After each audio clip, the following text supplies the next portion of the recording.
Ассаламуалейкум, қалдарыңыз қалай оқырмандар? Бүгінгі Алла бұйырса қойды таңдау керектен қалай үйретеміз? Қандай жастағыдан? Бүгін мінекей мына жастан келіңіздер. Бұның қай жерінен қарап білеміз? Бұның тісіне қарап білеміз.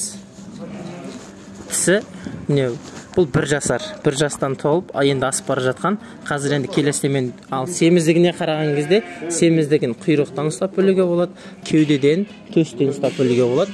Мал танитын адамдар болса білет, ал танымайтындар болса өстіп қарап көрсеңіз болады. Құйрығына қарап шаптан ұстайсыз. Келесі қойды көрейік. Мінекей мына қойымыз қазір семіздігі өте керемет. Жас ерекшелігін қарайық қазір. Бұның жасы міне 3-тен асқан. Өйткені үлкен түстер еткен 3,5 жасар қой. Үлкен қой 3-4 туған.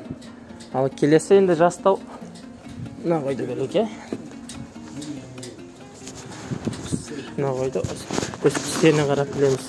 Бұл енді кәрі қой, көріп тұрғандарыңыздай бір тісі жоқ. Бұл енді 5 жасар, 4-5 туған қой. Бұл кәрілігіне осылай тіспен айырамыз.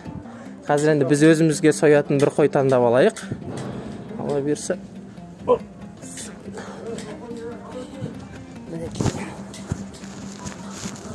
Мына қойды ұзақты. Мінекей.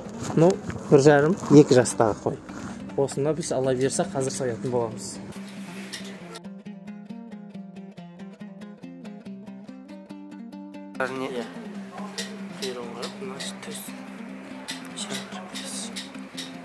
Мынандай жерлерге осында жасын.